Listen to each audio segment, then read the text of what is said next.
दोस्तों कैसे हो। दोस्तों हम पढ़ रहे थे 12th क्लास की केमिस्ट्री का चैप्टर नंबर 9 कोऑर्डिनेशन कंपाउंड उप सह संयोजक यौगिकों के बारे में पढ़ रहे थे। दोस्तों आज की वीडियो काफ़ी इम्पोर्टेंट है, इसमें से क्वेश्चन पेपर में 100% आता है। तो दोस्तों वीडियो को अंत तक देखें। अगर वीडियो पसंद आए आपको तो लाइक और कमेंट ज़रूर करें। तो आप सभी से रिक्वेस्ट है वीडियो को अंत तक देखें, ठीक है। चलो भाई, हम पढ़ रहे थे संकुल यौगिकों के लिए शब्दावली और लास्ट में 5वीं शब्दावली हम पढ़ रहे थे केंद्रीय धातु आयन का आवेश ज्ञात करना।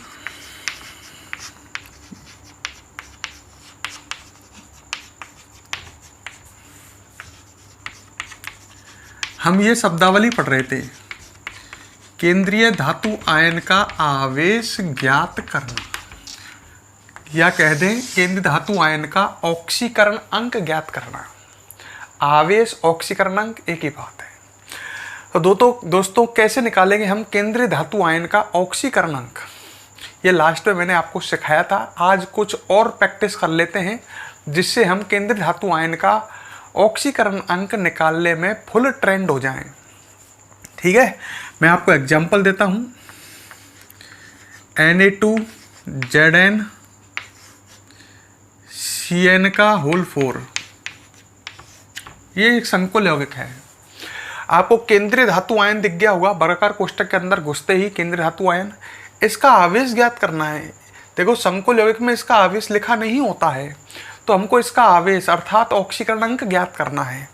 तो इसके ऑक्सीकरण अंक को हम क्या मान लेंगे, x, ठीक है। इसमें जितने भी अवयव हैं, Na है, Zn है, Cn है, इन सब के ऑक्सीकरण अंक का योग कितना आएगा, लास्ट वीडियो में बताया था। इस संकुल यौगिक पर जितना, इस संकुल लवण पर जितना आवेश है, कितना आवेश है, 0। और इसमें जितने भी अवयव हैं उन सब के ऑक्सीकरण अंक का योग 0 आएगा। मैंने लास्ट में कही थी एक बात, किसी संकुल यौगिक का या किसी संकुल लवण का ऑक्सीकरण अंक क्या होता है, उसमें उपस्थित अवयवों के ऑक्सीकरण अंक का योग होता है। तो निकाल लो। Zn का ऑक्सीकरण अंक हमने क्या मान लिया दोस्तों, x। Na का आपको बताया था, Na प्रथम वर्ग का तत्व है, Li Na इनका ऑक्सीकरण अंक होता है +1। तो 2 Na का कितना हो जाएगा, +2, प्लस इसका ऑक्सीकरण अंक केंद्रीय धातु आयन का हमने x मान लिया। Cn ये लिगेंड है साइनो, ये ऋणावेशित एक दंतुक लिगेंड है, मतलब इस पर आवेश होता है -1। तो 4 CNO पर आवेश हो जाएगा -4, टोटल 0। तो हम निकालेंगे x और -2 और -4 और +2 कितना बचेगा, -2 बराबर 0, और x का मान आ जाएगा +2, ठीक है। तभी आपको मैं कहता हूं कि लिगेंड ढंग से याद होने चाहिए आपको। पिछली वीडियो को ढंग से देखो। मैंने दूसरा एग्जाम्पल दिया, मैंने लिखा आपके सामने Cr En का होल ट्वाइस Cl2 और Br, और मैंने आपसे कहा कि इसमें वही केंद्रीय धातु आयन का ऑक्सीकरण अंक आपको ज्ञात करना है। तो दोस्तों इसका ऑक्सीकरण अंक कितना मान लेंगे हम, x। क्लियर। अच्छा, एथेन 1,2 डाइएमीन, ये आपको दिख ही रहा है, आपको याद होना चाहिए। ये एक द्विदंतुक लिगेंड है, एथेन 1,2 डाइएमीन En, और जो उदासीन होता है, मतलब इसका कोई आवेश नहीं होता। तो दोनों का कुल आवेश कितना हो जाएगा, 0। ये 2 हैं, ये कौन है, ये है Cl- क्लोरो। पहचानो, लिगेंड तो है ही ये। वर्गाकार कोष्ठक में अंदर घुसते ही केंद्रीय धातु आयन आ गए, ये सभी लिगेंड। Cl कौन सा लिगेंड है, Cl- क्लोरो। तो दोनों का आवेश कितना हो जाएगा, -2, ठीक है। Br का आवेश कितना होता है, -1। लड़का कहता है क्यों, ये भी ऑक्सीकरण अंक का नियम है। जैसे प्रथम वर्ग के तत्वों का ऑक्सीकरण अंक -1 होता है, प्रथम वर्ग के तत्व Li Na K RbCs का ऑक्सीकरण अंक +1 होता है, उसी प्रकार हेलोजन FCl Bri इनका ऑक्सीकरण अंक -1 होता है। बराबर कितना आएगा, इस पर कुल आवेश कितना है, उतना आएगा 0। तो अब सॉल्व कर लो, x प्लस -2 और -1 -3 बराबर 0। तो x बराबर कितना आ जाएगा, +3। इस तरह से हम कर सकते हैं। और देख लो, मैंने लिखा K3CO कोबाल्ट है, ठीक है, और OX का होल थ्राइस। आपको लिगेंड याद होने चाहिए। तो कोबाल्ट का ऑक्सीकरण अंक आपको ज्ञात करना है, इसका X मानेंगे। के प्रथम वर्ग का तत्व है और के प्रथम वर्ग का तत्व है तो इसका ऑक्सीकरण अंक +1 होगा। तो 3 का कितना हो जाएगा +3, प्लस कोबाल्ट का हमने X मान लिया, प्लस ऑक्सीलेटो का ऑक्सीकरण अंक कितना होता है -2। ध्यान करो, ऑक्सीलेटो जो होता है उसका ऑक्सीकरण अंक या उसका आवेश कह ले -2 होता है। तो 3 का आवेश कितना हो जाएगा -6 बराबर 0। आप कॉपी पलट के देख सकते हो, ऑक्सीलेटो का ऑक्सीकरण अंक आवेश -2 होता है। तो टोटल कितना हो गया +3 और -6 -3 बराबर 0। तो x का मान कितना आ जाएगा +3। तो इस तरह से हमको पहली बात तो दोस्तों क्लियर कर लो मेरी बात, आपको सभी लिगेंड वगैरह याद होने चाहिए, तभी आप केंद्रीय धातु आयन का आवेश ज्ञात कर सकते हैं। क्लियर। और एग्जाम्पल देता हूं, मैंने लिखा CrNH3 का होल 6 और CO, ठीक है, कोबाल्ट, और यहाँ लिख दिया चलो मैंने CN का होल 6, ठीक है। ये भी एक संकुल यौगिक है पूरा।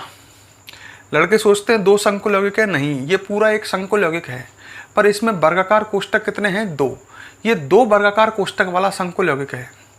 क्लियर कर लो। अच्छा, इसमें 2 केंद्रीय धातु हैं, फिर एक केंद्रीय धातु Cr है और एक केंद्रीय धातु CO है।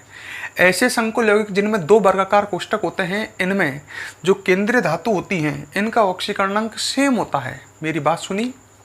ऐसे संकुल यौगिक जिनमें 2 वर्गाकार कोष्ठक होते हैं उनमें जो केंद्रीय धातु होती हैं वो भी 2 होती हैं और इनके ऑक्सीकरण अंक सेम होते हैं। तो दोनों के ऑक्सीकरण अंक हम X मान सकते हैं। X प्लस NH3 उदासीन लिगेंड है तो 6 का आवेश 0 हो जाएगा। CO का ऑक्सीकरण अंक हमने X माना, दोनों का एक जैसा है इसलिए X मान रहे हैं। CN साइनो का -1 तो 6 का -6 बराबर कुल आवेश 0। ठीक है, तो कितना आएगा फला लो फटाफट। 2x, ये -6 उधर गया तो +6, x बराबर +3, मतलब दोनों का +3 होगा। इसमें दोनों का कितना होगा +3। तो आप कर सकते हो दोस्तों, ऐसा कोई कठिन काम नहीं है। ठीक है, तो आप सीख गए होंगे कैसे निकालते हैं किसी संकुल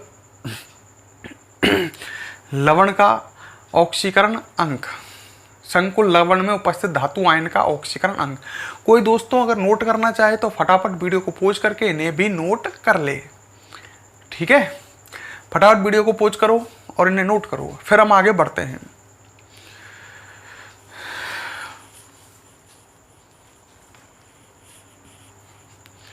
कर लिया नोट, अब आगे बढ़ते हैं। अगली शब्दावली नंबर 6, संकुल यौगिकों के लिए या संकुल लवण के लिए हम शब्दावली पढ़ रहे हैं और 5 शब्दावली हम पढ़ चुके हैं दोस्तों। नंबर 6 शब्दावली है आयनिक मंडल। फटाफट समझो इन्हें। आयनिक मंडल क्या होता है? देखो, संकुल लवण में वर्गाकार कोष्ठक के बाहर वाला भाग, जैसे मैंने संकुल लवण बहुत सारे लिख रहे थे, एक लिख देता हूँ K4FeCN6। एक संकुल यौगिक मैंने ये लिखा और एक ये लिख दिया। 2 अलग अलग संकुल यौगिक हैं, CuNH3 का होल 4 SO4। ब्लैक बोर्ड पर 2 संकुल लवण लिखे हुए हैं आपके सामने। ये वर्गाकार कोष्ठक के अंदर वाला भाग, ये तो आपको पता ही है, ये क्या है? उप सह संयोजन सत्ता या समन्वय मंडल। भूल गए? वर्गाकार कोष्ठक के अंदर वाला भाग ये उपसहसन सत्ता है या समन्वय मंडल है, और वर्गाकार कोष्ठक के बाहर वाला यह भाग आयनिक मंडल है। इसमें भी आयनिक मंडल पा गया होगा आपको। वर्गाकार कोष्ठक के बाहर वाला भाग ये आयनिक मंडल है। ठीक है, तो आयनिक मंडल सिंपल याद रखो। वर्गाकार कोष्ठक को लवण में वर्गाकार कोष्ठक के बाहर वाला भाग क्या कहलाता है? आयनिक मंडल। अब मेरे शब्दों को ढंग से सुनना। आयनिक मंडल नाम क्यों है इसका? संकुल मतलब वर्गाकार कोष्टक के बाहर वाला भाग आयनिक मंडल कहलाता है। तो आयनिक मंडल नाम क्यों है? क्योंकि इसमें आयन होता है, ये आयन होता है। आयनिक मंडल में आयन उपस्थित होते हैं, होने चाहिए। क्यों होने चाहिए? ढंग से सुनो। मैंने एक बार आपसे कहा था, आपको याद आए तो मेरे बात, कि यहाँ आयनिक बंध है।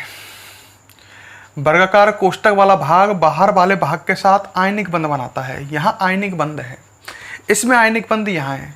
वर्गाकार कोष्टक वाला भाग बाहर वाले भाग के साथ आयनिक बंध बनाता है। जब यहाँ आयनिक बंध है तो आयनिक बंध बनता है धनायन और ऋणायन के बीच में। क्लियर मेरी बात? तो ये धनायन है भाई। संकुल लवण जो होता है इसमें आगे धनायन लिखा होता है, पीछे ऋणायन। यहाँ आयनिक बंध है तो ये आगे धनायन है, पीछे ऋणायन है।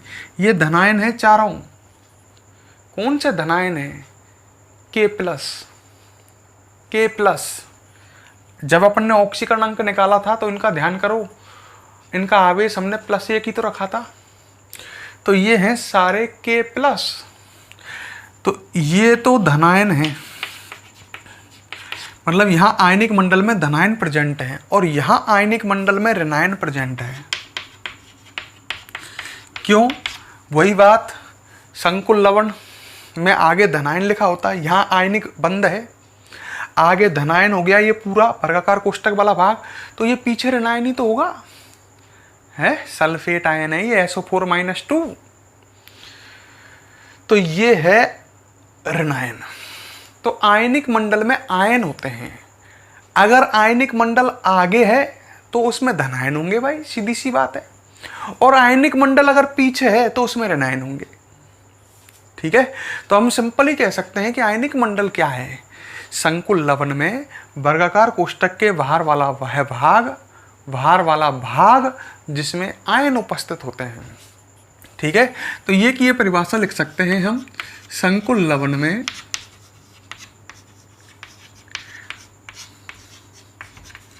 वर्गाकार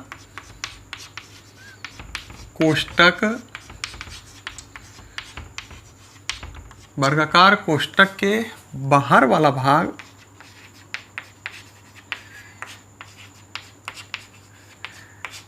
जिसमें आयन उपस्थित होते हैं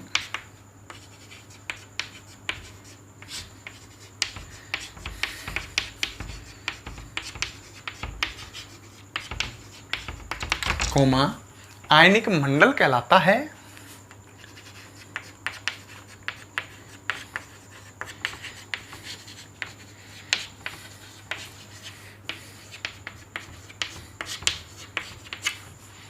ठीक है, अब एक काम करो, ऐसे इसे नोट कर लो, ये दोनों एग्जाम्पल भी नोट कर लो नीचे। फटाफट करो, फटाफट वीडियो को पोज कर लो यार, नहीं तो ये वीडियो आज को लंबी बन जाएगी। फटाफट कर लिया नोट। अब हम पढ़ते हैं अगली शब्दावली, नेक्स्ट नंबर 7।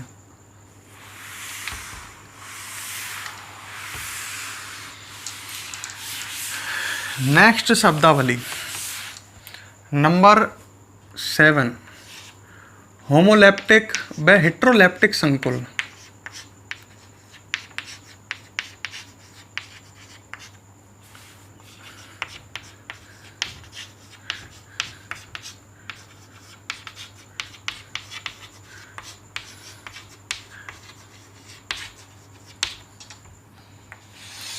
हमारी हेडिंग है होमोलैप्टिक व हेट्रोलैप्टिक संकुल। होते क्या हैं? देखो दोस्तों, वे संकुल यौगिक जिनमें केंद्रीय धातु आयन से जुड़े सभी लिगेंड, आपको पता ही है संकुल यौगिक में केंद्रीय धातु आयन से लिगेंड जुड़े होते हैं। क्या जुड़े होते हैं? लिगेंड। तो वे संकुल यौगिक जिनमें केंद्रीय धातु आयन से जुड़े लिगेंड सभी एक जैसे हों, होमोलैप्टिक संकुल यौगिक या होमोलैप्टिक संकुल कहलाते हैं। और वे संकुल लवण जिनमें केंद्रीय धातु से जुड़े सभी लिगेंड समान नहीं हों, वो हेट्रोलैप्टिक संकुल कहलाते हैं। बात को समझ गए होंगे आप, अगर ढंग से समझने की कोशिश कर रहे हैं तो। जैसे मैंने आपके सामने लिखा, जैसे मैंने एक तो एग्जाम्पल यही दे दिया K4FeCN का होल 6। अब बताइए, मैं आपसे पूछता हूँ, ये होमोलैप्टिक संकुल है कि हेट्रोलैप्टिक संकुल है? तो केंद्रीय धातु से जुड़े सभी लिगेंड एक जैसे हैं, CN- हैं, तो ये होगा होमोलैप्टिक संकुल।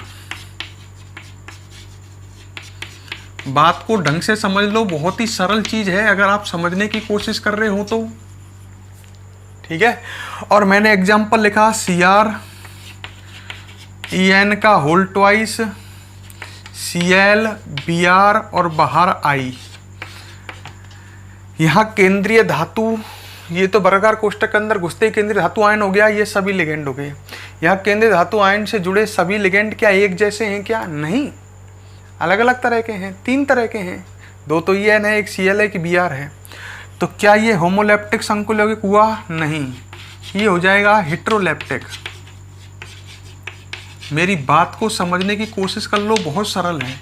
अगर केंद्रीय धातु आयन से जुड़े सभी लिगेंड एक जैसे हैं तो ऐसा संकुल लवण होमोलैप्टिक संकुल कहलाएगा।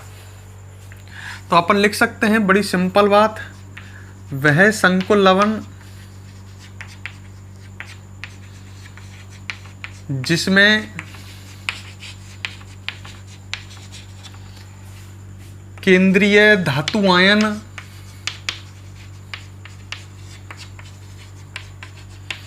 से जुड़े सभी लिगेंड एक समान होते हैं,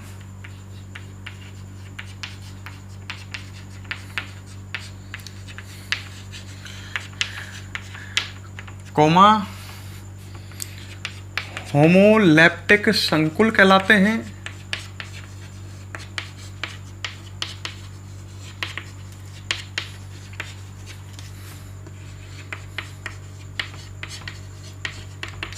ठीक है, इसी तरह हम लिख सकते हैं,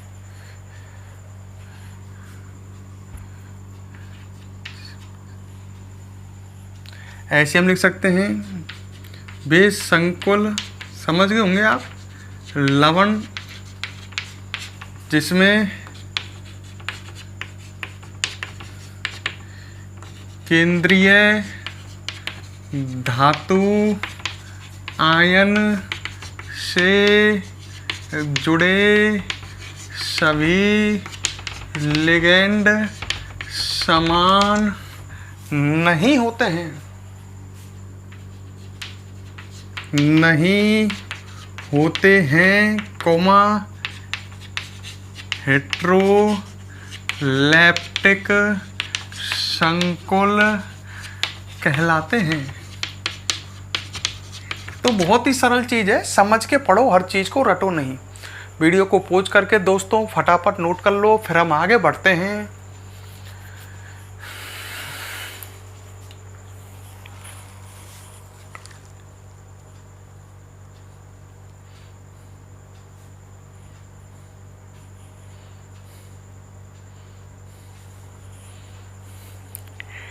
एक बात और सुन लो, कई बार मेरे मुंह से संकुल यौगिक निकल जाता है, कभी संकुल लवण, एक ही बात है दोनों, चाहे उसको संकुल लवण कह लो चाहे संकुल यौगिक कह लो, एक ही बात है।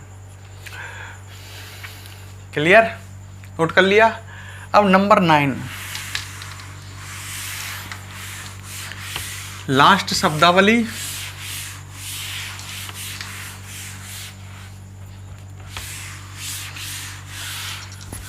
नंबर 9 जिसका नाम है समन्वय बहुफलक।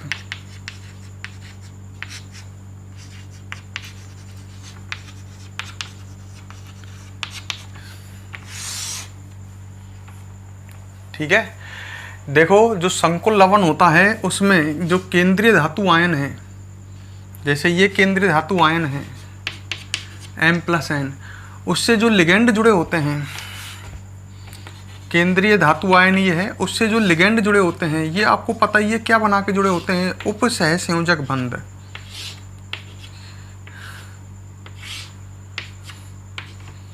हैं। ये केंद्रीय धातु आयन है, इससे 4 लिगेंड जुड़े हुए हैं। क्या बना के जुड़े हुए हैं? उपसह संयोजक बंध।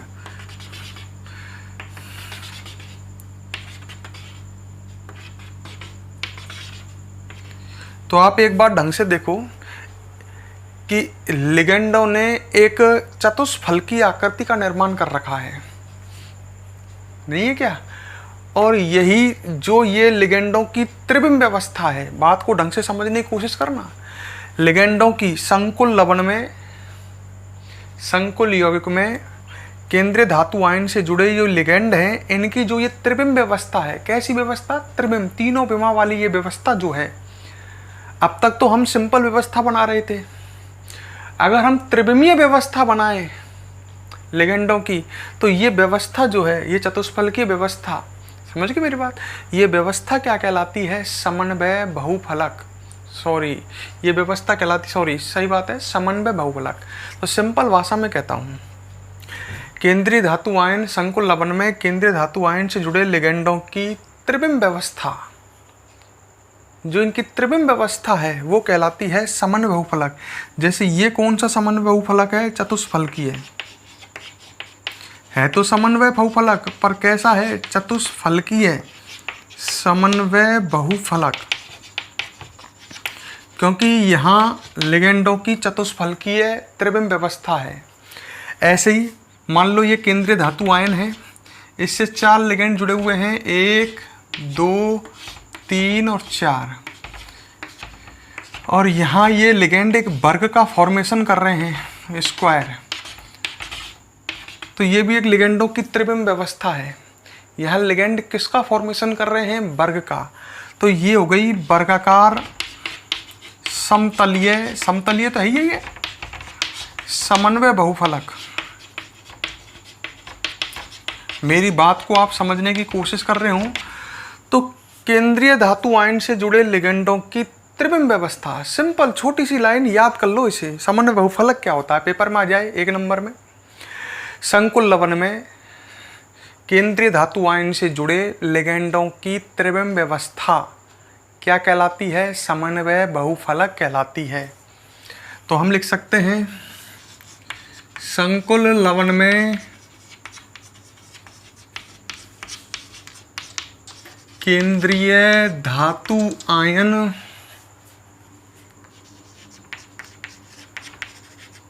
से जुड़े लिगेंडों की त्रिविम व्यवस्था।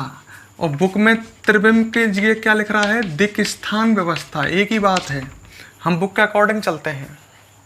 दिक् स्थान या त्रिविम एक ही चीज है। लिगेंडों की दिक् स्थान व्यवस्था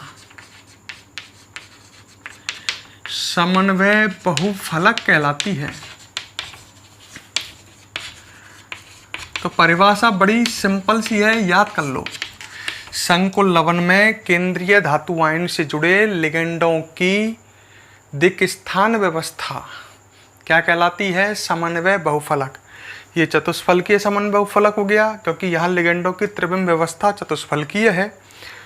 यहाँ लिगेंडों की त्रिविम व्यवस्था वर्गाकार समतलीय है, तो ये वर्गाकार समतलीय समन्वय बहुफलक हो गया। छोटी सी परिभाषा है, फटाफट नोट कर लो, पेपर में आ जाए, क्या पता। जल्दी करो।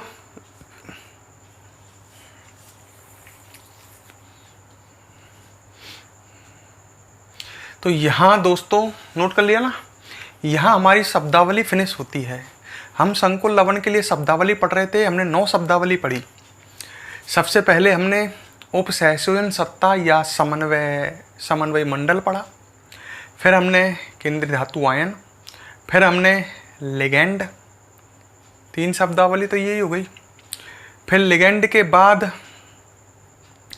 हमने केंद्रीय धातु आयन का ऑक्सीकरणांक वगैरह पढ़ा। आज पढ़े हमने होमोलैप्टिक, हेट्रोलैप्टिक संकुल यौगिक पढ़े, समन्वय बहुफलक पढ़ा हमने, उपसह संयोजन संख्या पढ़ी हमने। तो इस तरह से कुल हमने 9 शब्दावली पढ़ी। अब इसके बाद हम आगे बढ़ते हैं, इस चैप्टर में आगे बढ़ते हैं। इस चैप्टर में शुरू में हमने लवण, फिर उसके बाद संकुल लवणों का हमने ये शब्दावली। अब हम आगे पढ़ते हैं, आगे पढ़ेंगे हम संकुल लवण के प्रकार। ढंग से सुनना, एक एक शब्द इम्पोर्टेंट है इस चैप्टर का, क्योंकि ये एक दूसरे से ये सभी बातें कनेक्ट हो जाएंगी आगे जा कर के, तो आप हर चीज़ को समझते हुए आगे बढ़ें। अब हम पढ़ने वाले हैं संकुल लवण के प्रकार। बात को बड़ी ईमानदारी से समझें।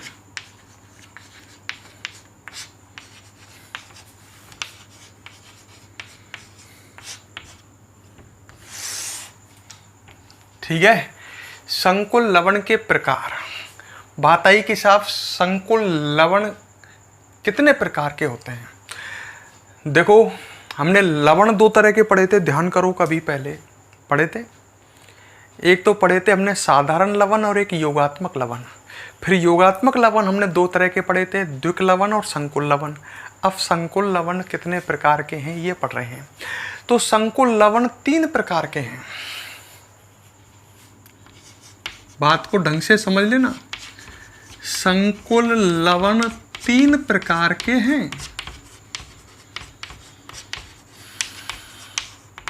एक तो होते हैं ऋणावेशित संकुल लवण,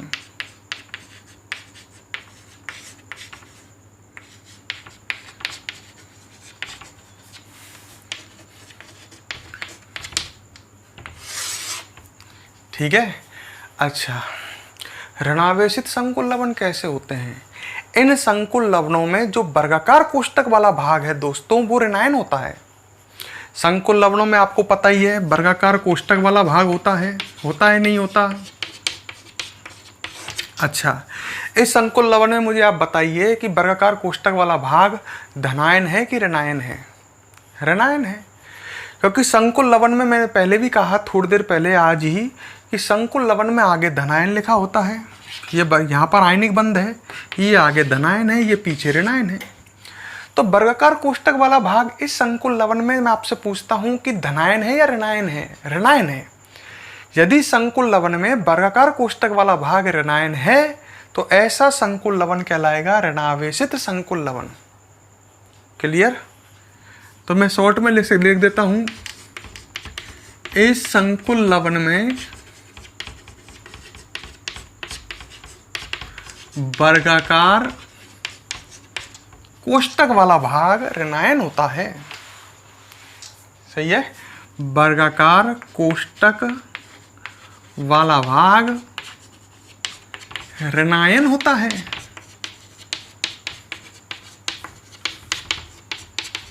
एक आधा एग्जाम्पल दे देता हूं। एग्जाम्पल जैसे मैंने ये लिखा, अभी लिख रहा था K4FeCN का होल 6। सही है, इसमें ये धनायन है और ये ऋणायन है। समझ गए होंगे मेरी बात को। तो वर्गाकार कोष्ठक वाला भाग इसमें ऋणायन है, आगे धनायन लिखा होता है, पीछे ऋणायन। तो ये है ऋणावेशित संकुल लवण। मैंने लिखा LiAlH4। अब ये आगे तो लिखा होगा धनायन और ये पीछे क्या लिखा होगा? ऋणायन। तो वर्गाकार कोष्ठक वाला भाग इसमें ऋणायन है, तो ये भी ऋणावेशित संकुल यौगिक है। समझ गए? अच्छा, यह ऋणावेशित संकुल लवण है। लवण यौगिक मुझ पर कई बार संकुल लवण मिल जाता है, कई बार संकुल यौगिक, तो उससे कोई डिफरेंट नहीं है, एक ही चीज है। नंबर 2, धनावेशित संकुल यौगिक या धनावेशित संकुल लवण। अच्छा ना, अब तो तुम समझ गए होंगे। इस संकुल लवण में वर्गाकार कोष्ठक वाला भाग धनायन होता है। भाई, ऋणावेशित संकुल लवण में वर्गाकार कोष्ठक वाला भाग ऋणायन और धनावेशित संकुल यौगिक में वर्गाकार कोष्ठक वाला भाग धनायन। तो समझ गए होंगे, इस संकुल यौगिक में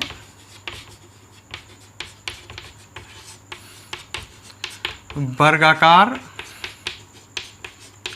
कोष्ठक वाला भाग धनायन होता है।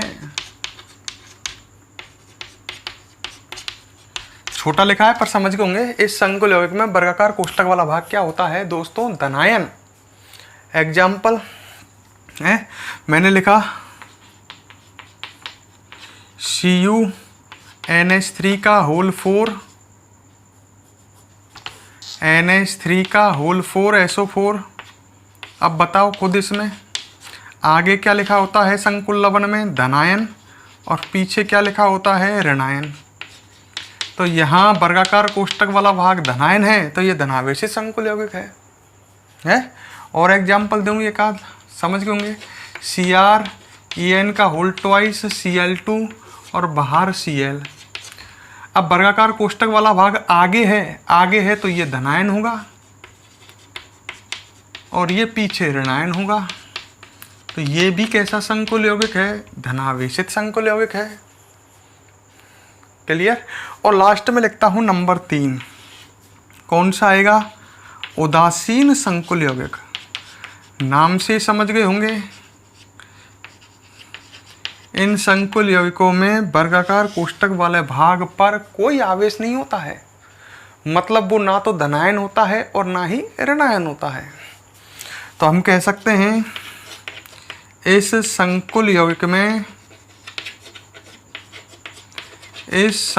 यौगिक में वर्गाकार कोष्टक पर कोई आवेश नहीं होता है, कोई आवेश नहीं होता है। मतलब वर्गाकार कोष्टक वाला भाग कैसा होता है? उदासीन होता है। जैसे मैं आपके सामने लिख देता हूँ एक एग्जाम्पल। जैसे मैंने लिखा एग्जाम्पल, मैंने लिखा NiCO कार्बन मोनोऑक्साइड, कोबाल्ट नहीं, कार्बन मोनोऑक्साइड का होल 4। ध्यान करो, ये मांड विधि याद आई मुझे इसे देख करके। अब वर्गाकार कोष्टक वाले भाग पर कोई आवेश नहीं है। अगर आगे कुछ लिख रहा होता तो वर्गाकार कोष्टक वाला भाग ऋणायन बन जाता, ऋणावेशित हो जाता। पीछे कुछ लिख रहा होता तो वर्गाकार कोष्टक वाला भाग धनायन बन जाता। पर यहाँ पर ना आगे कुछ है ना पीछे कुछ है, तो आप समझ गए होंगे इसमें वर्गाकार कोष्टक वाले भाग पर कोई आवेश नहीं है। तो ये संकुल यौगिक कैसा होगा? उदासीन। क्लियर? नोट करें फटाफट, समझ में आ गई होगी। बहुत सिंपल बात है, सिंपल ही बात सुन लो। अगर वर्गाकार कोष्टक वाला भाग धनायन है तो धनावेशित संकुल यौगिक, वर्गाकार कोष्टक वाला भाग ऋणायन है तो ऋणावेशित संकुल यौगिक, और वर्गाकार कोष्टक वाले भाग पर कोई आवेश नहीं है तो उदासीन संकुल यौगिक। वीडियो को पॉज करो, फटाफट नोट करो।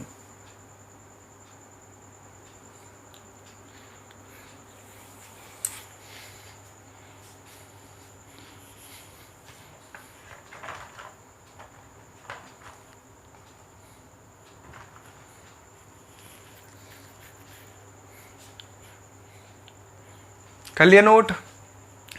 अब इसके बाद अति महत्वपूर्ण टॉपिक जिसकी मैं बात कर रहा था स्टार्टिंग में वीडियो में, जिसमें से 100% क्वेश्चन आएगा पेपर में, तो अब वो टॉपिक आने वाला है जिसका नाम है संकुल लवणों का IUPAC नामकरण। दोस्तों ढंग से समझ लेना, क्योंकि पूरा टॉपिक ये समझने का। अगर आपने ढंग से समझ लिया, मेरी एक एक बात ढंग से सुन लिया आपने, तो पेपर में फिर कैसा भी क्वेश्चन आ जाए आप इजीली उस क्वेश्चन को सॉल्व कर दोगे। ठीक है? तो next topic, very very very important topic,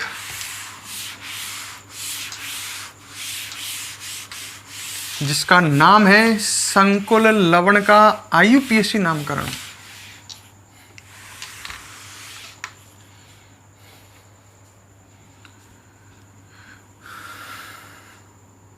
ठीक है? तो अपनी हेडिंग डालूं मैं, शब्दावली तो फिनिश हो गई, सबका चू है ना। तो अगला नेक्स्ट टॉपिक है संकुल लवण का IUPAC नामकरण। एक बात बताओ, आपने इतने सारे संकुल लवण देखे अब तक, बहुत सारे देखे, मैंने उनके नाम नहीं बताए। आपको इसका नाम पता है क्या? आपको ये तो पता ही है ये संकुल लवण है, इसका नाम पता है क्या? मतलब आप क्या सीखने वाले हो? आप समझ गए मेरी बात को? हम इन संकुल लवणों के नाम सीखने वाले हैं, और इनके नाम जो IUPAC ने रख रखे हैं। तो संकुल लवणों का IUPAC नामकरण पढ़ने वाले हैं, इनके IUPAC नाम क्या हैं वो सीखेंगे। तो सबसे पहले हम देखेंगे नियम। ठीक है? तो हम सबसे पहले पढ़ेंगे IUPAC नामकरण के नियम। और एक एक नियम को ढंग से घोट घोट करके पी जाना। IUPAC नामकरण के नियम, तो नियम तो अपन ने खुद ने बनाए हैं, रेडीमेड नियम है, मेरे द्वारा बनाए गए नियम हैं। ठीक है, तो नियम नंबर 1 क्या कहता है? पहला नियम नंबर 1 कहता है पहले धनायन का नाम लिखते हैं फिर ऋणायन का। आपको पता ही होगा संकुल लवन में धनायन और ऋणायन होते हैं। भूल जाते हैं, याद दिलाना पड़ता है बार बार। आपको पता ही है ये धनायन है, आगे धनायन लिखा होता है, पीछे ऋणायन। तो वही बात है, पहले धनायन का नाम लिखना है फिर ऋणायन का। अरे नाम आगे से स्टार्ट करना है, पीछे तक लिखना है। जैसे ये संकुल लवन है तो पहले धनायन का नाम लिखोगे फिर ऋणायन का नाम लिखोगे। पहला नियम बहुत ढंग से दिमाग में सेट कर लिया, पहले धनायन का नाम लिखते हैं बाद में ऋणायन का नाम लिखते हैं। दिमाग में खोपड़ी में घुसाओ, पहले धनायन का नाम लिखते हैं वे बाद में ऋणायन का नाम लिखते हैं। खोपड़ी में घुस गया? नहीं घुसा, गंवार है गंवार। ठोंठ है और ठोंठ और भौंट के दिमाग में घुस नहीं सकता। 2 तरह की क्वालिटी होती है गधों की, ठोंठ और भौंट। अब डिसाइड कर लो कौन सी क्वालिटी के हैं हम, है? तो पहले धनायन का नाम लिखोगे गधे, फिर ऋणायन का। क्लियर? अच्छा, नियम नंबर 2, संकुल लवन में आयनिक मंडल होता है। हाँ साहब, आपने बताया था।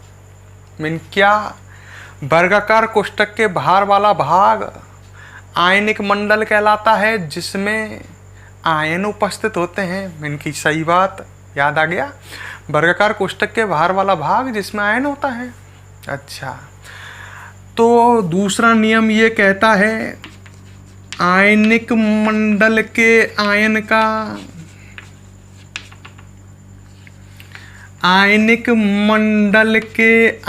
का साधारण नाम लिखना है। साधारण नाम लिखना है, वे नाम से पूर्व डाई, ट्राई, टेट्रा जैसे शब्द प्रयुक्त नहीं करने हैं। समझ गए? आयनिक मंडल के आयन का साधारण नाम लिखोगे और नाम से पूर्व ऐसे नहीं लगोगे, डाई ट्राई जैसे शब्द काम में नहीं लोगे। सही है? जैसे अगर आयनिक मंडल में आपको पता है आयन होते हैं, अगर आयन K+ आ गया तो उसका साधारण नाम लिखोगे पोटेशियम, है? Li+ आ गया तो लिथियम। आयनिक मंडल में तो आयन होते हैं। Na+ आ गया तो गधे क्या लिखेगा? सोडियम।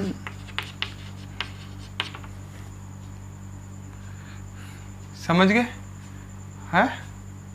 नहीं समझे? समझ जाओगे, गधा है, टाइम तो लेगा। F- आ गया तो फ्लोराइड। ध्यान करो, भूल गए क्या? F- जो होता है इसका साधारण नाम फ्लोराइड है, और लड़का फ्लोरीन लिखेगा, मानेगा नहीं। फ्लोरीन होता है F का। आयनिक मंडल में Cl- है तो साधारण नाम क्या होगा? क्लोराइड। अब लड़का क्या लिख देता है? क्लोरो। अबे ये लिगेंड नहीं है। आयनिक मंडल होता है वर्गाकार कोष्ठक के बाहर, और आयनिक मंडल के आयन का साधारण नाम लिखना है, वो लिगेंड थोड़ी है, साधारण नाम। क्लोराइड, फ्लोराइड, लड़का जब भी लिखेगा या तो क्लोरीन या क्लोराइड नहीं लिख सकता, है ना। मैं इतना सावधान कर रहा हूं, जब भी Cl आ गया ना आयनिक मंडल में, तो वो लड़का या तो क्लोरो लिखेगा या क्लोराइड लिखेगा कि क्लोरीन लिखेगा। Chloride, F minus fluoride, Cl minus chloride, Br minus bromide. समझ गए?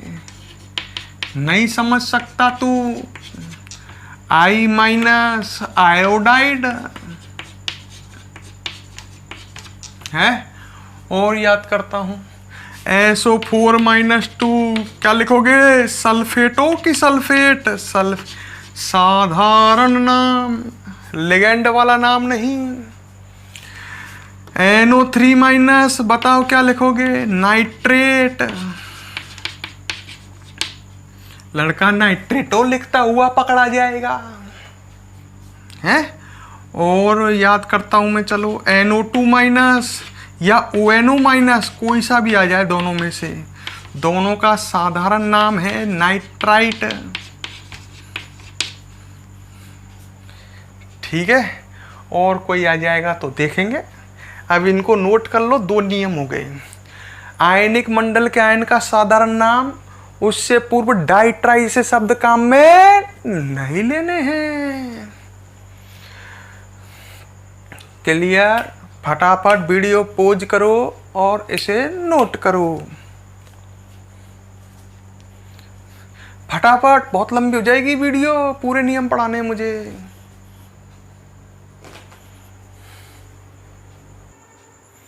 हाँ दोस्तों, ये दोनों, अब इन नियमों को मिटाऊंगा मैं।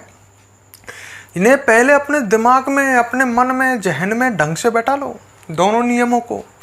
पहला नियम, पहले धनायन का नाम फिर ऋणायन का नाम। दूसरा नियम, आयनिक मंडल के आयन का साधारण नाम। और आयनिक मंडल के आयन के नाम से पूर्व डाई ट्राई जैसे शब्द प्रयुक्त नहीं करने हैं। बैठ गए 2 नियम। नियम नंबर 3,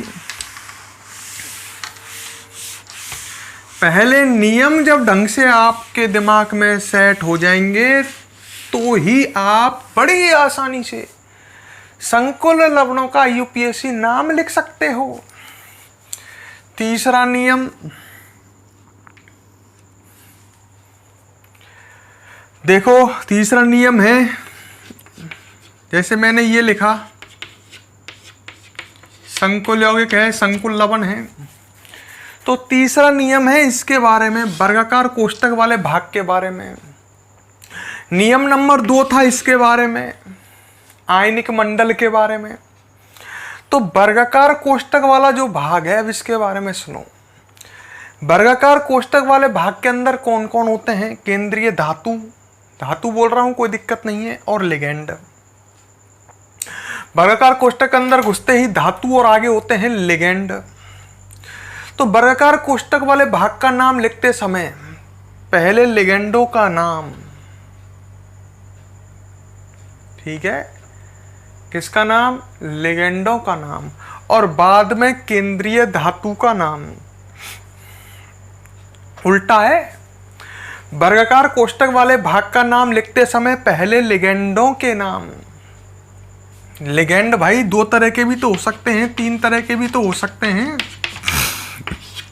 ये वर्गाकार कोष्ठक वाला भाग है, तो पहले लिगेंडों के नाम कैसे लिखोगे? अंग्रेजी वर्णमाला के आधार पर। सही है। जैसे इसका नाम चालू होता है ई से, एथेन बंटू डाइएमीन, और इसका नाम चालू होता है सी से, क्लोरो। तो ABCD में पहले C आता है, पहले क्लोरो लिखोगे। आपको करना क्या है, दोबारा सुन लो। वर्गाकार कोष्ठक वाले भाग का नाम लिखते समय पहले लिखोगे लिगेंडों के नाम, पर कैसे? अंग्रेजी वर्णमाला के अनुसार। जैसे इसका तो नाम चालू होता है क्लोरो से, C से, और इसका नाम चालू होता है ई से, एथेन बंटू डाइएमीन। तो अंग्रेजी वर्णमाला में पहले ABCD में C आता है कि E आता है? नहीं जानते, पहले उसको सिखा दें ABCD। पहले आता है सी, तो पहले क्लोरो लिखोगे फिर एथेन लिखोगे, समझ गए। तो हमारा सिंपल सा नियम है, वर्गाकार कोष्टक वाले भाग का नाम लिखते समय पहले अंग्रेजी वर्णमाला के अनुसार लिगेंडों के नाम तथा बाद में केंद्रीय धातु का नाम लिखते हैं। क्लियर?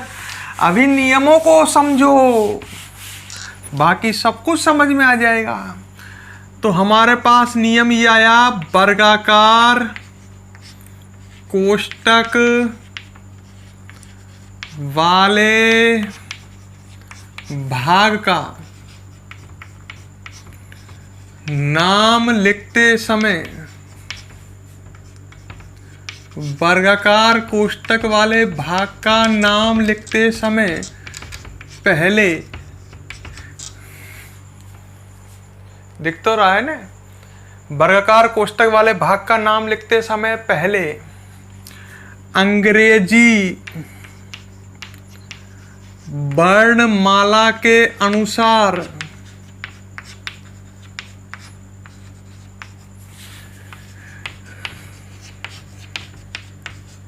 लिगेंडों के नाम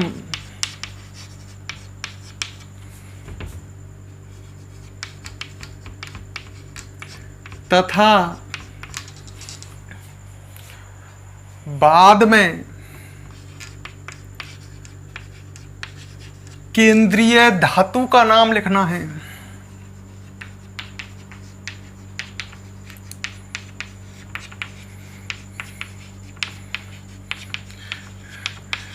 दोबारा सुन लो नियम, वर्गाकार कोष्टक वाले भाग का नाम लिखो ना मित्रों, तो पहले लिगेंडों के नाम लिखने हैं, फिर केंद्रीय धातु का नाम लिखना है। और एक बात और, नियम नंबर 4, लिगेंडों के नाम से पूर्व लिगेंडों के नाम से पूर्व डाई, ट्राई जैसे शब्द प्रयुक्त करते हैं। जैसे कोई लिगेंड 2 है तो डाई लिख दोगे, 3 है तो ट्राई लिख दोगे, 4 है तो टेट्रा लिख दोगे, 5 है तो पेंटा लिख दोगे, 6 है तो हेक्सा लिख दोगे, 7 है, छोड़ो। लिगेंडों के नाम से पूर्व डाई, ट्राई जैसे शब्द प्रयुक्त करते हैं। कोई लिगेंड 2 है तो उससे पूर्व डाई लिख देना, 3 है तो ट्राई लिख देना, ठीक है। एक नियम और, नंबर 5, ईएन को जानते हो, एथेन 1,2 डाईएमीन।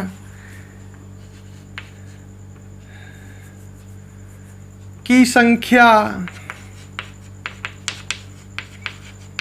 2 होने पर विष, विष कैसे लिख रहा हूं, ऐसा विष कर लेना, ऐसा विष लिखेंगे, जहर गलत है, ऐसा विष। 3 होने पर ट्रिस लिखते हैं। आपसे मैंने ये कहा लिगेंडों के नाम से पूर्व डाई, ट्राई जैसे शब्द प्रयुक्त करते हैं, पर इसमें ईएन के लिए थोड़ा सा लफड़ा है। ईएन अगर 2 है तो बिस लिखोगे, 3 है तो ट्रिस लिखोगे, ईएन 4 नहीं होगा, ठीक है। ईएन या तो 2 होगा या 3 होगा। ईएन अगर 2 है तो बिस और 3 है तो ट्रिस, 1 है तो कुछ नहीं। सही है, समझ में आ जाएगा, टेंशन मत लो। नियम नंबर 6, केंद्रीय धातु की बात करते हैं। यदि संकुल यौगिक, संकुल लवण, बड़े ढंग से नियमों को सुनो, यदि संकुल लवण धनावेशित या उदासीन है, जानते होगे संकुल लवण 3 प्रकार के होते हैं, अभी थोड़ी देर पहले बताया था, ऋणावेशित, धनावेशित व उदासीन। यदि संकुल लवण धनावेशित व उदासीन है उदासीन या धनावेशित है तो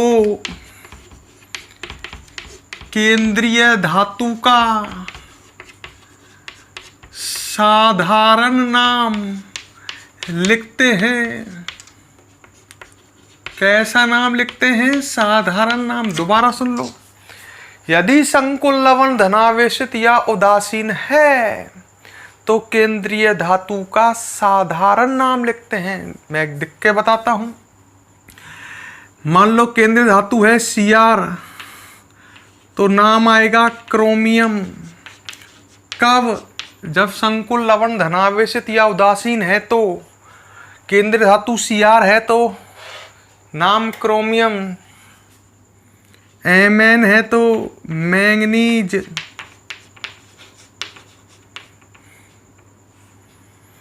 Fe है तो आयरन। साधारण नाम। लड़का लिखता है लोहा, इंग्लिश नाम आयरन। CO है तो कोबाल्ट। Ni है तो निकेल, निकेल। Cu है तो कॉपर। जिंक है तो जिंक, Zn है तो जिंक। Ag है तो सिल्वर, चांदी मत लिख दीजिए, इंग्लिश नाम।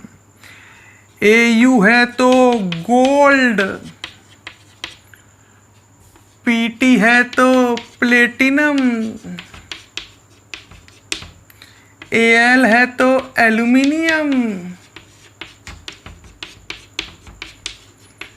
Hg है तो मरकरी। जो मैं लिख रहा हूं इनको याद कर लेना। यदि संकुल लवण धनावेशित या उदासीन है तो केंद्रीय धातु का ये नाम आएगा। अगर केंद्रीय धातु Cr है तो क्रोमियम। बोलो मेरे संग। Cr है तो क्रोमियम। Mn है तो मैंगनीज। Fe है तो आयरन। Co है तो कोबाल्ट। Ni है तो निकेल। Cu है तो कॉपर। Zn है तो जिंक। Ag है तो सिल्वर। Au है तो गोल्ड। Pt तो प्लेटिनम। Al तो एल्यूमिनियम। Hg तो मरकरी।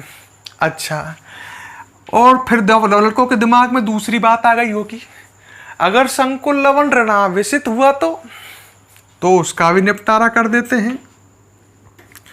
यदि संकुल लवण ऋणावेशित है, कैसा है? ऋणावेशित है, तो गधे केंद्रीय धातु के नाम में, यदि संकुल लवण ऋणावेशित है तो केंद्रीय धातु के नाम में एट अनुलग्न लगता है। कौन सा अनुलग्न लगता है? एट एट एट। जैसे अगर केंद्र धातु Cr आ गई तो क्रोमेट, Mn आ गई तो मैंगनेट। ये नाम आएंगे भाई। संधि अलग तरह से हुई है, एट वाला अनुलग्न वाला नाम आएगा। केंद्र धातु Fe आ गई तो लड़का तुक्का लगा, आयरनेट। गलत। फेरेट। क्या लिखोगे? फेरेट। अच्छा, CO है तो लग गया तेरा तुक्का, कोबाल्टेट।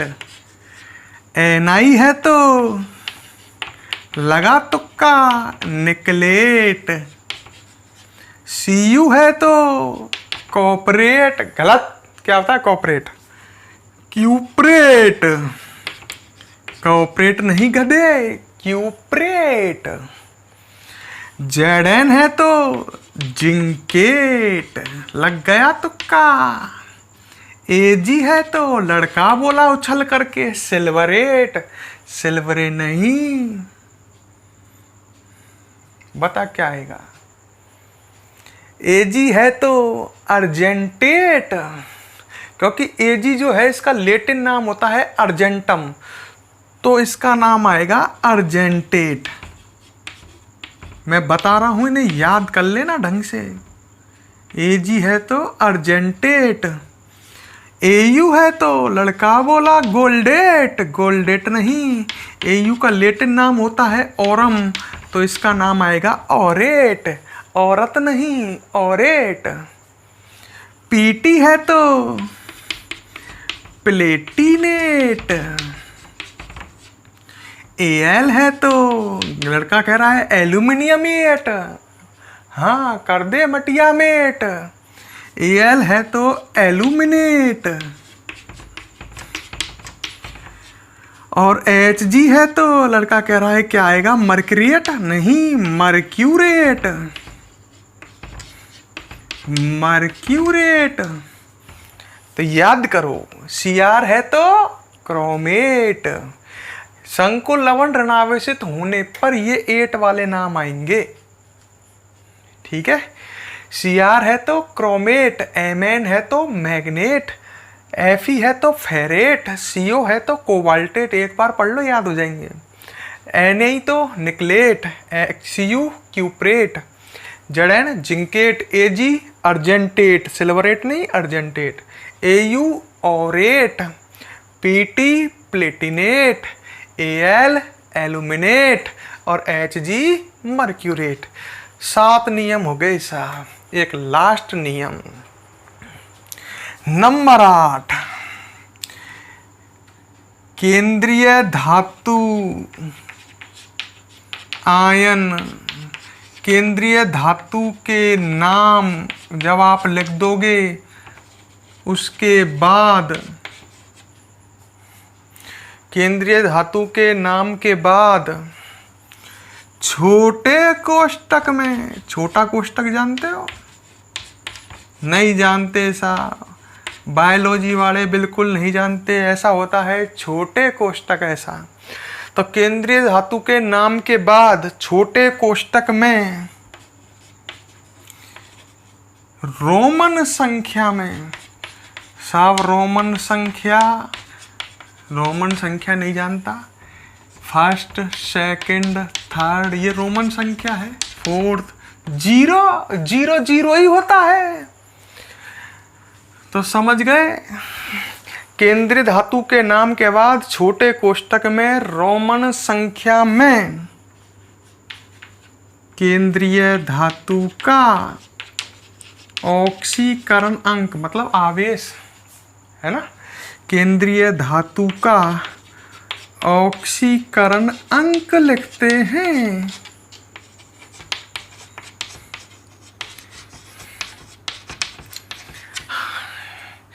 तो भाई ये नियम है। अब इनको एक बार और देख लेते हैं। पहले और दूसरे नियम आपको याद हैं? नियम फिनिश।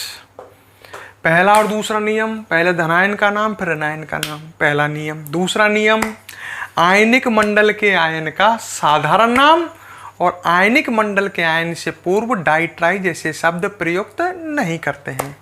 तीसरा नियम, वर्गाकार कोष्टक वाले भाग का जब आप नाम लिखें तो पहले लिगेंडों को लिखें अंग्रेजी वर्णमाला के आधार पर, फिर लिखें केंद्रीय धातु आयन का नाम। सही है। लिगेंडों के नाम से पूर्व डाई ट्राई जैसे शब्द प्रयुक्त करने हैं उनकी संख्या के आधार पर। ईएन अगर लिगेंड है और वो 2 है तो बिस और 3 है तो ट्रिस। यदि संकुल लवण धनावेशित या उदासीन है तो केंद्रीय धातु का साधारण नाम लिखोगे, ये रे साधारण नाम। अगर संकुल लवण ऋणावेशित है तो केंद्रीय धातु का 8 वाला नाम लिखोगे और केंद्रीय धातु का नाम लिखने के बाद छोटे कोष्टक में केंद्रीय धातु का ऑक्सीकरण अंक रोमन संख्या में लिख देना है। तो ये नियम आप एक बार ढंग से क्लियर कर लो, वीडियो को पॉज करके कॉपी में लिख करके दिमाग में पहले सेट कर लो। फिर अब हम आगे संकुल यौगिकों का नाम लिखेंगे। क्लियर? तो एक बार इन्हें दिमाग में बैठा लो, वीडियो को पॉज करके नोट कर लो। अब हम नाम लिखना सीखेंगे। नियम तो सीख गए, अब नाम लिखना, अब इन नियमों को अप्लाई करना तो सीखेंगे, नाम लिखना। ठीक है, नोट करो वीडियो पॉज करके।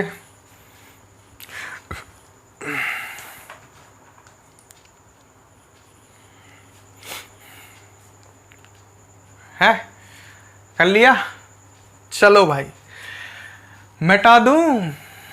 चलो तो मिटा दिए। नियम आपके पास अब लिखे हुए हैं। अब मैं सिखाता हूं आपको संकुल लवणों का IUPAC नाम लिखना। आज की वीडियो बहुत ही धमाकेदार और ऐसी होगी कि इसके फ्लो में आप बह गए होंगे, कुछ तो पानी में तैर रहे होंगे। देखो इधर, एग्जाम्पल नंबर 1,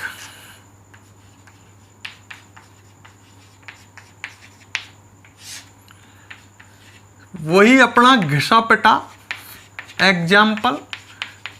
अब इसका IUPAC नाम लिखना है। ये 6 लिख रहा है ना? ठीक है भाई, नियमों को यूज में लेते हैं। आपको पता है ये धनायन है और ये ऋणायन है। आगे धनायन होता है, पीछे ऋणायन होता है। नियम नंबर 1 कहता है पहले धनायन का नाम लिखना है, फिर ऋणायन का लिखना है। सही है? अच्छा, फिर हमने पता है ये आयनिक मंडल है या नहीं है? वर्गाकार कोष्ठक के बाहर वाला भाग क्या कहलाता है? आयनिक मंडल। तो आयनिक मंडल के आयन का साधारण नाम आपको पता ही है, ये K+ आयन है। अरे ये आयन है, आयनिक मंडल में आयन है K+। तो आयनिक मंडल के आयन का साधारण नाम लिख दिया पोटेशियम।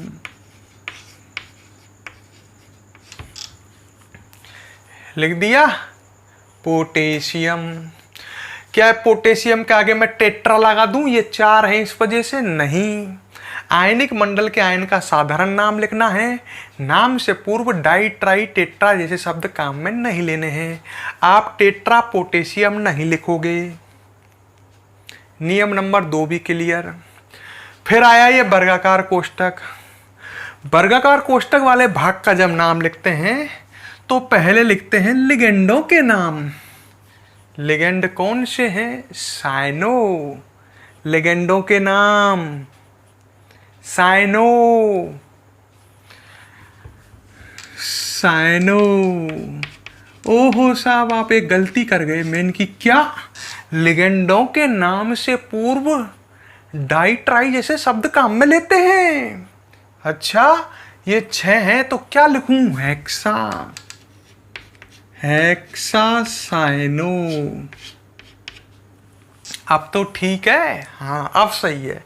लिगेंडों के नाम हो गए, उससे पूर्व हमने हेक्सा, डाई, ट्राई जैसे शब्द काम में ले लिए।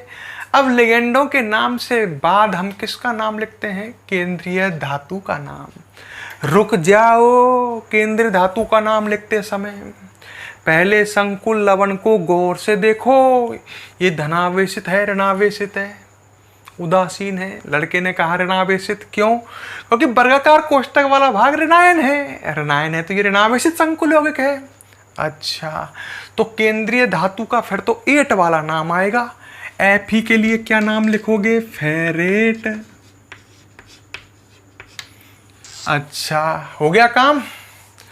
अब केंद्रीय धातु का जब नाम लिख दो तो उसके बाद छोटे कोष्ठक में रोमन संख्या में केंद्रीय धातु का ऑक्सीकरण अंक, जो आप ज्ञात करना जानते हो, रफ में निकाल लेना। 4K का +4 + X, 6 CNO का -6 बराबर 0। ऐसे निकालोगे ना? अरे इनका +1 आवेश होता है तो 4 का +4, CN का -1, तो कितना आएगा? -2 बराबर 0, X बराबर +2। +2 आया तो सेकंड हो गया नाम। एक चीज देखो, नाम में खास बात अगर आपको नजर आ रही हो, पूरे वर्गाकार कोष्ठक वाले भाग का नाम एक साथ लिखना है, एक ही लाइन के लाइन पर लिखना है। तो अब आगे दिख रहा है कि आप यहाँ गैप है, पहले धनायन का नाम फिर ऋणायन का नाम। वर्गाकार कोष्ठक वाले भाग का नाम एक साथ लिखा होना चाहिए। ये है इस संकुल यौगिक का नाम IUPAC। एक और एग्जाम्पल नंबर 2 मैंने लिखा NH3 का होल 4 और SO4। ठीक है, अब इसका हम IUPAC नाम लिखते हैं। तो पहले धनायन का नाम, ये धनायन है आपके, ये धनायन है भाई, संकुल लवण में आगे धनायन पीछे ऋणायन, ये ऋणायन है। तो पहले धनायन का नाम मतलब वर्गाकार कोष्ठक वाले भाग का नाम लिखना है पहले। अब और वर्गाकार कोष्ठक वाले भाग का नाम लिखोगे तो पहले किसका नाम लिखोगे? वर्गाकार कोष्ठक वाले भाग का नाम लिखते समय पहले लिगेंडों का नाम, एमीन, वह एमीन है ये लिगेंडों के नाम याद करवाए मैंने। और 4 है तो लिगेंडों के नाम से पूर्व भूल गए आप, मुझे तो याद था, टेट्रा एमीन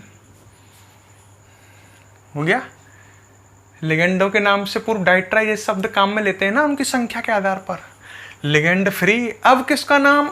लिगेंडों का वर्गाकार कोष्ठक वाले भाग का नाम लिख रहे हो, पहले लिगेंडों के नाम, फिर केंद्रीय धातु का नाम। रुक जाओ, केंद्र धातु का नाम लिखते समय रुक जाओ। संकुल यौगिक को देखो, धनावेशित है या उदासीन है या ऋणावेशित है। लड़के ने कहा वर्गाकार कोष्ठक वाला भाग धनायन है, तो संकुल यौगिक धनावेशित है, और धनावेशित है तो केंद्रीय धातु का साधारण नाम कॉपर। नियम कहता है अगर रंग संकुल ऋणावेशित होता तो 8 वाला नाम। अब केंद्र धातु के बाद छोटे कोष्ठक में रोमन संख्या में नियम है केंद्र धातु का ऑक्सीकरण अंक निकाल लो, x। एमीन का आवेश 0 तो चारों का 0, सल्फेट का आवेश होता है -2 बराबर 0 + 2 आएगा, ये लो। अब धनायन का नाम हो गया, अब ऋणायन का नंबर, लड़का भूल जाता है। अच्छा ये तो आयनिक मंडल है साहब, हाँ वर्गाकार कोष्ठक के बाहर वाला भाग आयनिक मंडल। आयनिक मंडल के आयन का साधारण नाम लिखो, इसका साधारण नाम है, ये SO4-2 आयन है, साधारण नाम है सल्फेट। लड़का सल्फेटो लिखता है, गधे सल्फेटो तो ये लिगेंड होता तो आता, साधारण नाम क्योंकि ये है SO4-2 सल्फेट। ठीक है, 2 एग्जाम्पल मैंने दिए, एक और बता देता हूं। चलो मैंने लिखा CrEn का होल ट्वाइस Cl2 और Cl। इसका नाम अगर लिख लिया हमने, समझ लिया, तो हम आराम से सीख गए। चलो साहब लिखो। तो साहब पहले ऐसा करो, इसमें भी इसी की तरह पहले इसका नाम आएगा। क्यों? क्योंकि इसमें वर्गाकार कोष्ठक वाला भाग धनायन है, तो पहले धनायन का नाम लिखते हैं ना। मैंने कि बिल्कुल सही। तो पहले लिगेंडों के नाम लिखोगे अंग्रेजी वर्णमाला के आधार पर। पहले एथेन 1,2 डाइएमीन आएगा या क्लोरो आएगा? पहले क्लोरो आएगा, अंग्रेजी वर्णमाला कहती है। तो हम लिखेंगे डाई क्लोरो। डाई क्यों लिखा समझ गए? क्योंकि Cl2 हैं और लिगेंडों के नाम से पूर्व डाइट्राई शब्द, और 2 ही ये हैं। तो आगे क्या लिखोगे? बिस। आपको पता ही है EN अगर 2 हैं तो बिस लिखते हैं, और 3 है तो ट्रिस लिखते हैं। बिस एथेन 1,2 डाइएमीन लिख दिया। लिगेंड फ्री हो गए साहब। अब केंद्रीय धातु का नाम, जगह नहीं है तो मैं लिख देता हूं। चलो अच्छा रुक जाओ, केंद्र धातु का नाम लिखते समय रुक जाओ। संकुल यौगिक को देखो, ये धनायन ये ऋणायन। तो यार ये संकुल यौगिक तो धनावेशित है, वर्गाकार कोष्ठक वाला भाग धनायन है, तो केंद्र धातु का साधारण नाम आएगा क्रोमियम। नीचे लिख देता हूं, आगे है ना, मेरे पास जगह नहीं है इसलिए क्रोमियम। सही है, उसी में कंटिन्यू चल रहा है। फिर इसके बाद छोटा कोष्ठक रोमन संख्या निकाल लो। x En का आवेश 0, Cl का -1 तो 2 का -2, इसका फिर -1 तो +3 आएगा बराबर 0। और अंत में ये वर्गाकार कोष्ठक फ्री। अब आएगा आयनिक मंडल के आयन का साधारण। ये आयन है Cl-, बार बार कह रहा हूं आयनिक मंडल में आयन होते हैं। और Cl- का साधारण नाम क्या होता है आपको बताया गया है, क्लोराइड। लिगेंड वाला नाम मत लिख देना क्लोरो, साधारण नाम क्लोराइड। हाँ ये लिगेंड है तो लिगेंड वाला नाम आया क्लोरो, और ये आयनिक मंडल का आयन है तो साधारण नाम आया क्लोराइड। क्लियर कर लो। तो मैंने 3 एग्जाम्पल दिए, समझाया आपको। 2 मैं देता हूं, कमेंट बॉक्स में डाल देना। वीडियो कैसे मजे आए उसको भी लिख देना कमेंट बॉक्स में। 2 सरल से एग्जाम्पल, Na2ZnCN का होल 4 है। अरे सही है। अच्छा नंबर 5 इसको भी लिख दो, चलो LiAlH4, ये हाइड्राइडो है, हाइड्राइडो। इन दोनों के नाम लिख के बता देना। चलो ज़्यादा कठिन तो नहीं दे रहा, सरल सरल से दिए।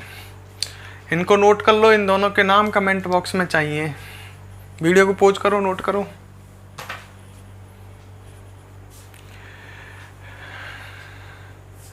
लिख लिया, लिख लिया, अब गधों लिख लिया। हाँ वीडियो पसंद आई। वीडियो लंबी ज़रूर हो गई है, पर मैं इस टॉपिक को आप समझ सकते थे, बीच में नहीं छोड़ सकता था। कल और प्रैक्टिस करेंगे हम IPSC नामों की।